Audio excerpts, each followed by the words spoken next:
Day 1 of ranger training. They bring you into a classroom that smells like coffee, wet wool, and old maps. The projector hums, the fluorescent lights flicker at least once, and someone at the back is already wondering when they'll get to touch a real trail. That's when I tell them.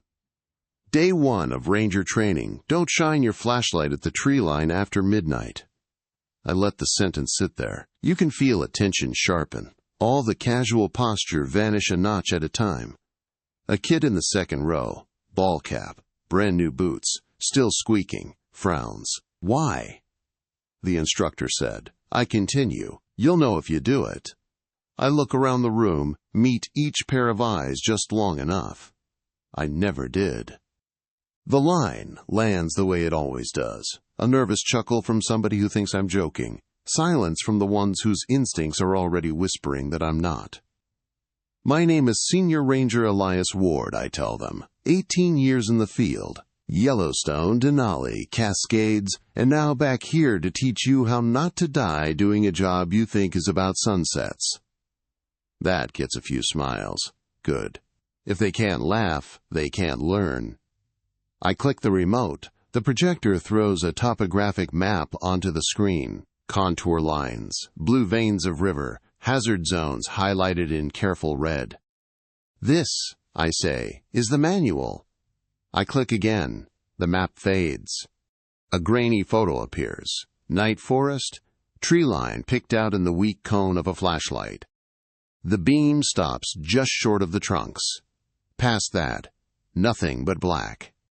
And this, I add, is everything that never made it into it. A hand goes up in the front row. Short hair, dark eyes, posture like a coiled spring. Name tag, says Santos. Sir, are we talking, like, local lore, ghost stories? She asks. I shake my head. I'm talking protocols we follow, even though they're not in the manual. Things every veteran here does automatically. Things we don't argue about, because arguing wastes breath. I shut the projector off. The room feels emptier without the light. There are 4 I want you to remember. I hold up a finger. Number 1, don't shine your light into the dark. A second finger. Number 2, don't answer your own name after midnight. Third. Number 3, don't enter a silent clearing first. Fourth. Number 4, don't pick up unattended radios. I see them trying to decide if I'm running some kind of hazing ritual. 1 or 2 scribble the rules down anyway. Those are the ones I mentally star for later. You'll hear explanations, I say. You'll hear jokes. You'll hear the word superstition a lot. You'll also notice nobody breaks these on purpose. I step away from the podium and let the class fade into the background. In my head, the room blurs into other rooms. Briefing tents, ranger stations, mess halls with warped tables and coffee-stained walls. Training never really happens in one place. It's layers of the same lesson repeated until it sinks into the bones. The first rule, don't shine light into the dark. I remember a patrol in Yosemite years ago. Night so clear the stars looked close enough to hitchhike from. My partner went to sweep the tree line with his beam. The old-timer with us grabbed his wrist before the light reached the trunks. "Don't wake what's sleeping," he said. We laughed later, but he never let that beam touch the trees, not once. In my mind's eye, I see it now, a narrow cone of light pushing into a wall of black needles, falling off just before it reveals whatever's decided darkness is enough. You don't stare out a window at night looking for a face. Same logic. Some things are safer as shapes you never sharpen. Second rule, don't answer your own name after midnight. Every park has its stories. Voices in the timberline, radios that repeat you back with a half-second delay. Officially, we blame echoes, bad wiring, a cheap microphone's idea of a joke. Unofficially, we learn fast that if you hear your name from the tree line and no one is in sight, you keep your mouth shut and your feet moving. I picture a narrow trail cut along a slope, headlamp beam bouncing, somewhere between 2 and 3 in the morning. Behind you, leaves crunch in perfect time with your stride. Then you stop. The sound doesn't. And from the dark, too close to be safe, someone, or something, says your name exactly the way you say it to yourself in your head. You want to answer. We're wired that way. That's why the rule exists. Third rule, don't enter a silent clearing first. I learned that one in Denali. We walked out of a wind that had been talking all day into a hollow where sound just dropped. No birds, no insect whine, no branch creak. You could hear your own eyelids blink. The rookie took 2 steps forward like he'd hit a gas pedal. The rest of us stayed where we were. When the world gets that quiet, it's not just the animals hiding. It's the terrain waiting to see what you'll do. Fourth rule, don't pick up unattended radios. Doesn't matter if it's ours, theirs, or something that looks like both. If you find a radio switched on in the middle of nowhere, you log it, you mark it, you leave it. You do not bring whatever frequency it's listening on closer to your heart. I glance back at the room. They're watching me now with the stillness people reserve for hospital corridors and courtrooms. Somewhere down the hall, someone drops a metal tray. The sound jumps and dies. Here's the part the brochures don't mention, I say. Training manuals are written by committees and offices. Unwritten rules are written by the people who didn't live long enough to join the committee. I click the projector back on. This time it isn't maps or photos. It's a simple slide, a list of incident numbers, dates, and parks. You won't see these on your public tours, I tell them. You won't read about them in the news. But every time you get briefed on a new safety guideline, understand this. Somebody, somewhere, did the opposite first. Educational insert. If I were scripting this for a video, the part where we cut to footage of PT drills, first aid courses, wildfire simulations. Yellow helmets, sweat, radios clipped to vests. We talk about how protocols evolve, how one bad call becomes a paragraph in a handbook, how 3 similar incidents across different parks become a memo quietly circulated with words like operational adjustment. And then there are the rules that never get a memo. Those travel differently. A ranger in the Smokies hears a voice over their shoulder that matches their partner's radio call, but the partner's 20 miles away. He tells the story at a bar. A year later, a different ranger hesitates when the trees say her name, and that hesitation saves her. She tells someone in a training shed, "Give it 10 years, and now you've got a rule. Don't answer your own name after midnight." I lean on the desk. Rules exist because something made them necessary, I say, and some lessons someone else already paid for. Silence. The good kind. The listening kind. The kid in the ball cap clears his throat. "What happens if we break them?" he asks. I look at him for a long moment. He holds my gaze, which I respect. "That's what these files are for," I say. I walk to the cabinet in the corner, the one with no label on the drawer because we all know what's inside. I pull it open. Inside, a row of manila folders sits in uneasy silence. Across the front of the drawer, in my own handwriting, there's a single phrase. Unfiled Incidents. Protocol 1 case, Yosemite, 2009. The incident report was dated October 12, 2009, and stamped in red. Field review only, do not archive. I'd seen plenty of those. Most are bureaucratic accidents, paperwork meant to die in a drawer. This one wasn't. Ranger Anya Rhodes had been on night patrol near Glacier Point, responding to calls about moving lights above the valley. A family camping at Taft Point said they saw lanterns drifting between the pines, too high for people, too steady for fireflies. She went alone. The log starts ordinary. 2144, entering Sector C, visibility fair, minor fog formation, no wind. 2201, approaching tree line, multiple lights observed, approx. 200 featuring distance, moving lateral, not upward. Then a 30-minute silence in the notes. At 2233, the last entry. Breaking protocol for verification. She meant Protocol 1. Don't shine light into the dark. They found her radio first, still transmitting faint static that came and went like breathing. A mile deeper, her patrol pack leaned against a log, everything neatly zipped. Then, about 20 feet beyond that, her flashlight, battery dead, switch melted into the casing.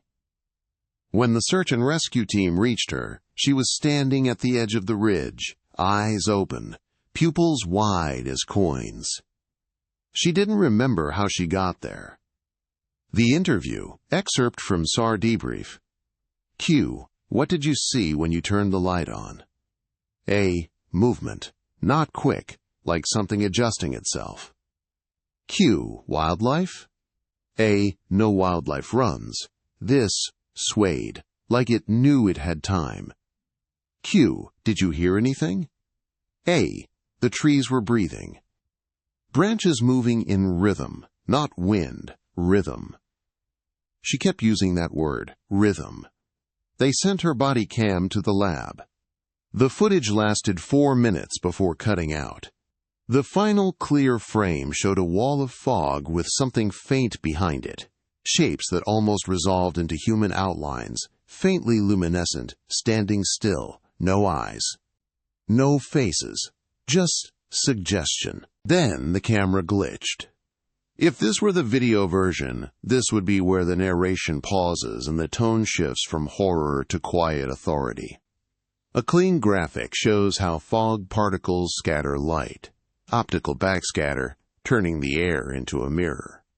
In heavy mist, a flashlight beam bounces off itself, painting false movement. Wildlife eyes, coated with reflective tissue called tapetum lucidum, can flash white, green, or blue depending on distance and angle. Combine that with particulates, windborne pollen, or even small insects, and your brain creates the illusion of multiple lights in motion. That's the science. But science doesn't explain why the camera battery dropped from 82% to 0 in 11 seconds, or why Anya's watch stopped at the exact time she turned her beam on. Investigation notes. I visited the scene in 2011 while conducting a field review. Glacier Point is postcard beautiful in daylight. Sheer granite, the valley spilling into shadow. But at night, fog drifts up from the basin like breath from the ground. You can stand there and hear nothing but your own pulse. The team marked faint, circular impressions in the soil, about the size of human footprints, but spaced too far apart for any normal stride. The air ion levels were off the charts, as if lightning had struck nearby, but there was no storm recorded that night. The log entry noted, subject's flashlight recovered, bulb intact, filament fused outward, as though power surge originated internally. I've seen melted batteries before. Heat, impact, fire. I've never seen one that looked hollowed out from the inside. Anya stayed with the service another 6 months before taking medical leave. She couldn't stand bright light afterward, said it gave her migraines. I visited her once, years later, when I was compiling notes for training materials. She lived near June Lake by then, quiet house, curtains always drawn. I asked her, "Why'd you turn it on?" She smiled, the kind of tired smile people use when they've already rehearsed an answer. Because it moved like it wanted me to. Then she added something I'll never forget. When I turned the light off, it whispered, "That's better." I didn't include that line in the official record, but I've kept her report pinned to the back of my desk ever since. Not for superstition. For memory. Because rules like these don't come from nowhere. They're signed in somebody else's handwriting, written in the dark, for the rest of us to read by day. That's better. Protocol 2 case, Smoky Mountains, 2014. Ranger Devin Cole was the kind of guy who made the uniform look easy. Tall, steady voice, one of those smiles that made tourists believe they were safe, simply because he was the one giving directions. He knew the trails like muscle memory, the way the ridge shadows shifted at dusk, the difference between a bobcat scream and wind through Laurel. He'd been stationed in the Great Smoky Mountains for 6 years when the call came through. A late summer night patrol, nothing unusual. Just a pair of hikers overdue near the Russell Field shelter. Last contact at 2017. They'd reported, quote, strange echoes in the holler, voices repeating their own shouts. Probably the ravine acoustics, his supervisor had said. But Devin didn't like the phrasing, voices repeating. He left base at 22:05. Fog rising in sheets over the switchbacks, cicadas quiet. When the woods go silent in the Smokies, it's like the air stops aging. His first field note, 22:31, trail visibility low, no movement, heard something up ridge, possibly a call, sounded like my name. Audio log, extract from body cam recorder, 0 hours, 4 minutes and 21 seconds, footsteps crunching gravel. 0 hours, 4 minutes and 23 seconds, unidentified voice, Devin?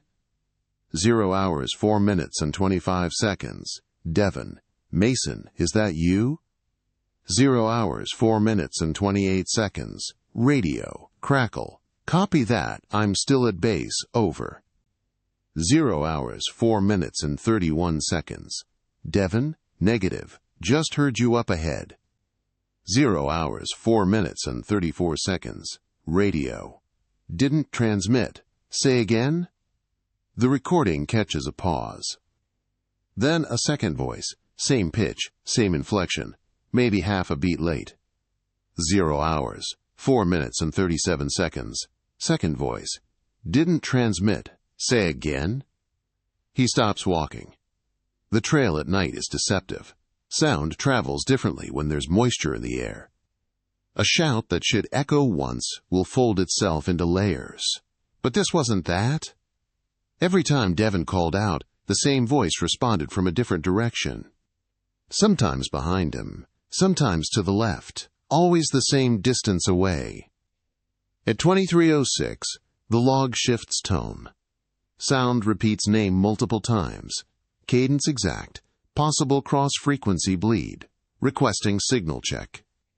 When base replied, he didn't answer right away. He was listening to the woods say his name again. If this were part of a training film, this is where the screen would fade to a diagram of sound waves bouncing through a valley, arrows showing how frequencies can stack, reflect, and bend around terrain. When multiple echoes overlap at different delays, the brain tries to organize them. It looks for meaning inside the noise. This is called auditory pareidolia, the same instinct that makes you hear words in static or music in white noise. Infrasound, vibrations below 20 Hz, can cause physical symptoms, dizziness, dread, and the sensation of being watched. The Smokies, deep ravines are perfect amplifiers for that. Science explains how you might hear something like your name. It doesn't explain why it says it twice. At 0:12, his camera shows him turning in slow circles. His flashlight sweeps fog, empty trees. The beam shakes, not from fear, from restraint. He's breathing hard. You can tell he's trying not to speak. Then he makes the mistake. 0 hours, 12 minutes and 47 seconds. Voice, unidentified. Devin? 0 hours, 12 minutes and 49 seconds. Devin, who's there? 1 second later, his compass spins a full rotation. The camera jerks sideways. The audio spikes. 0 hours, 12 minutes and 52 seconds. Devin, I hear you. 0 hours, 12 minutes and 54 seconds. Silence. For 27 seconds, there's nothing but static and a faint thumping rhythm, like two heartbeats out of sync. Field Report Summary, July 9, 2014. Subject located at 312 by SAR team near Cold Spring Gap. Found unconscious, no visible trauma. Compass recovered, needle locked westward. Radio battery drained despite minimal transmission use. Upon revival, subject exhibited disorientation and aphonia, inability to speak. The physician's note adds something stranger. Vocal cords show strain consistent with extended shouting, though none was recorded. When asked what happened, he wrote on a notepad. I answered once. He took medical leave for a year. When he returned, he refused solo assignments. During my later interview, he spoke quietly, as though sound itself could overhear. It wasn't a voice behind me, he said. It was beside mine, like it already knew how I'd say it before I did. They ran frequency analysis on his recorder. 2 separate channels appeared, both forming identical waveforms, perfect mirrors offset by 0.7 seconds. That's impossible in normal acoustics. No natural echo matches amplitude and intonation with that precision. The report's closing line: cause undetermined. Auditory phenomena likely terrain-related. That's the official explanation. But every ranger in training now learns Protocol 2 before their first solo patrol. Don't answer your name after midnight. When I reviewed his file years later, I listened to that recording on loop. Each repetition hit harder, the breath before the word, the tiny hitch of doubt. And then, right before the collapse, right before the compass spun, 2 voices whisper his name at once. Devin? Ahead. Devin. Behind. Same tone. Same breath. Same person. Protocol 3, Case Cascades, 2018. The report begins with a timestamp error. July 14, 2018, 9:17 Pacific Standard Time. Team Alpha departs from Base Ridge Station to locate missing hikers. Last contact, 1842, previous evening. But the next entry, written in the same hand, says 8:56. Time doesn't usually move backward in field notes, unless the place makes it. The Cascade incident started like any other backcountry search. 4 rangers, mild weather, 2 missing hikers, somewhere between Snoqualmie Pass and Twin Peaks Trail. The missing pair had left a voicemail the night before saying they were lost in the quiet part of the valley. That phrase caught Ward's attention.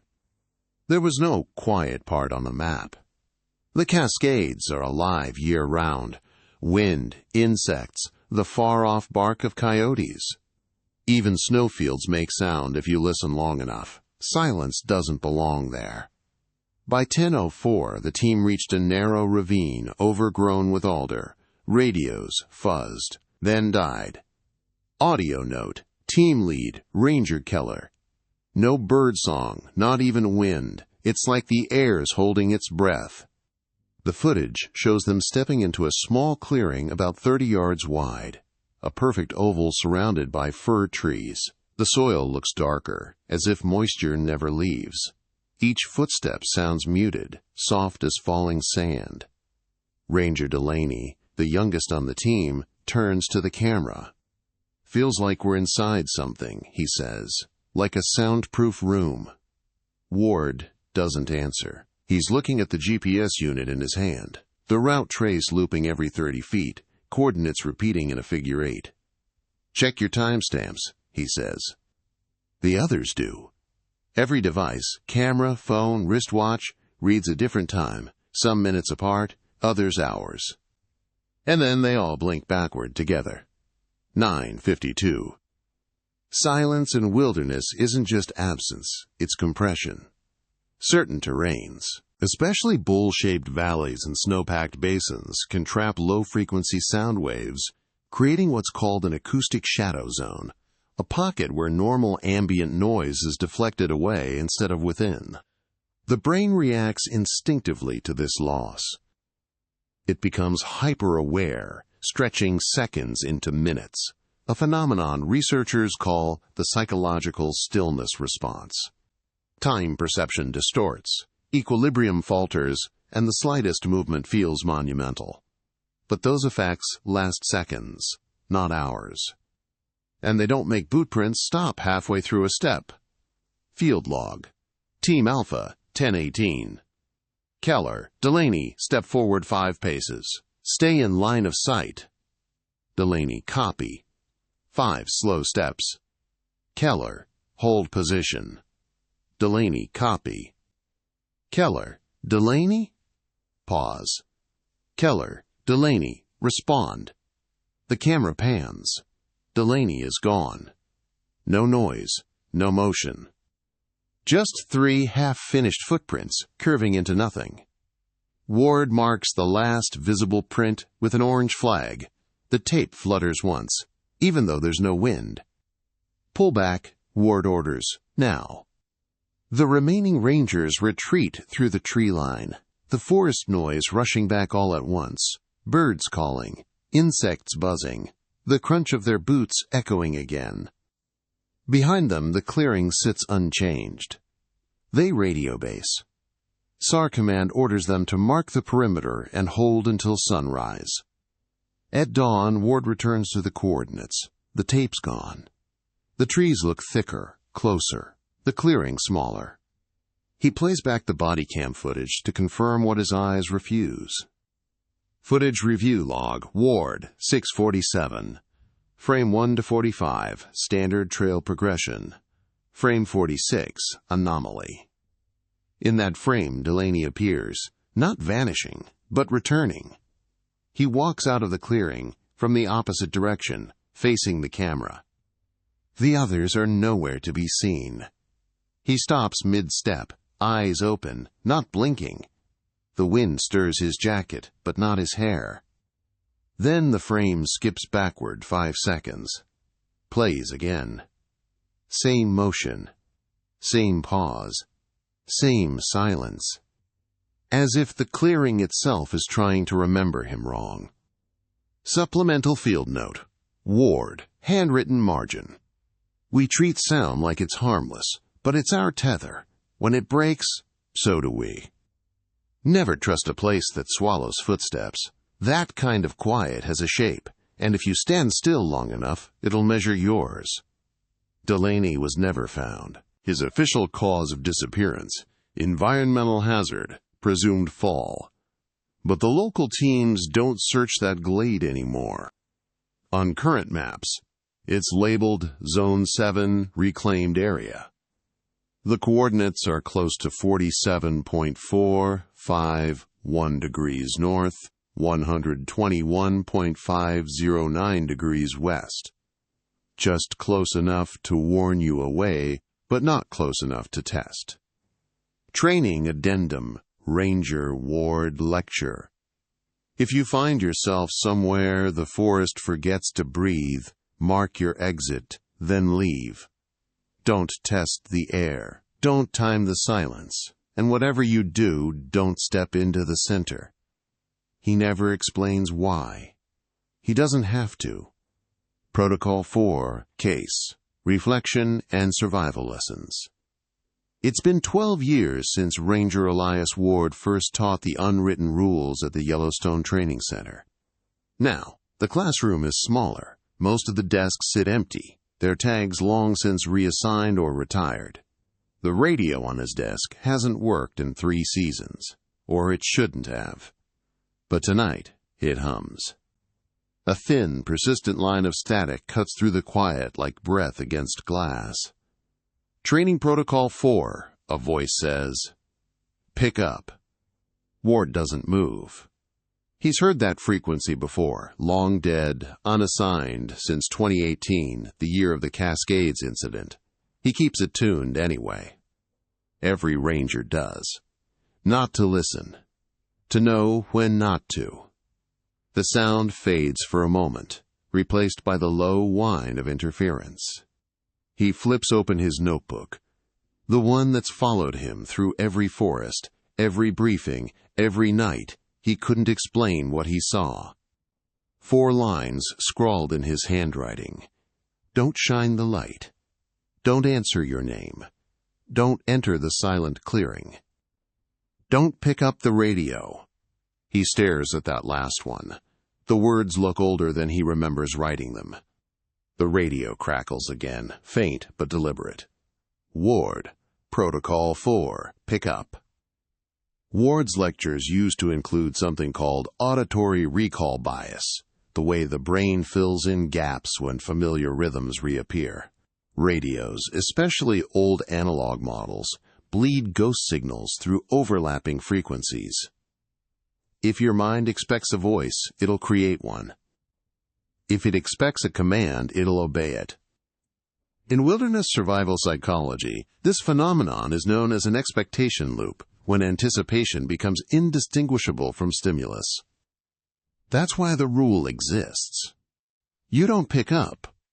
Not when the radio calls you first. Ward scrolls through the archived transmissions on his screen, hundreds of files spanning years of patrols and incidents, footsteps, mimicry, silence, lights.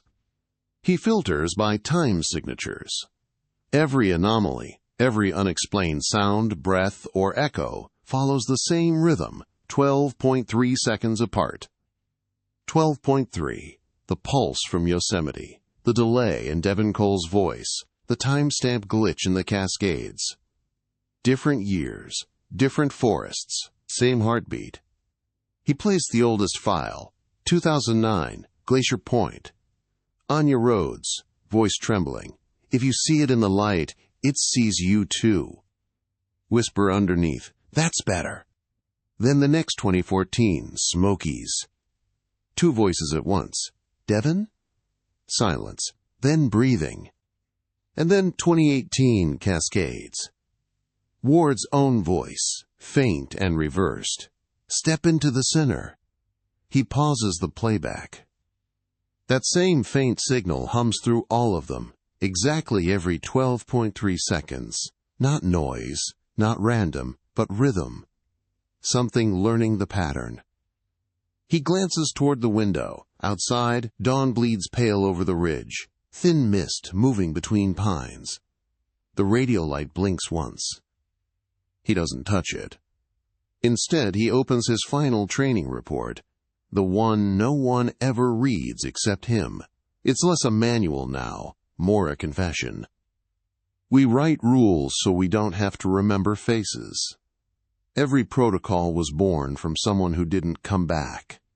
We say, it's training. It's really ritual.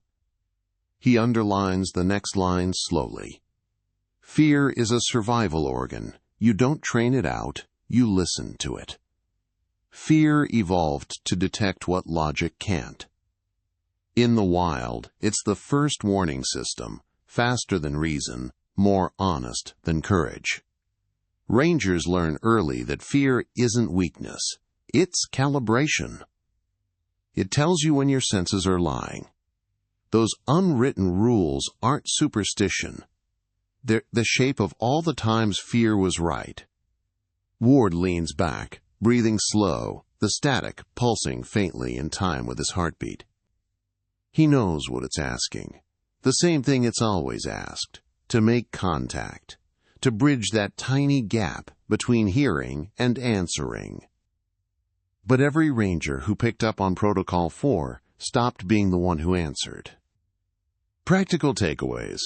What Ward tells his recruits. Never ignore your gut alarm. It's not panic. It's data your brain hasn't processed yet.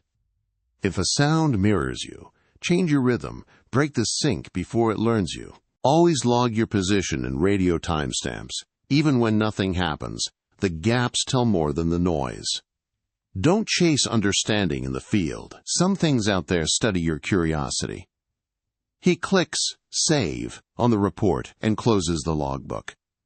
The radio hums again, one long tone, then a pause. Ward.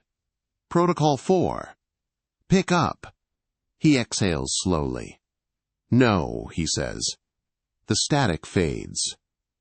Outside, the first light of morning cuts through the fog, scattering over the wet pines.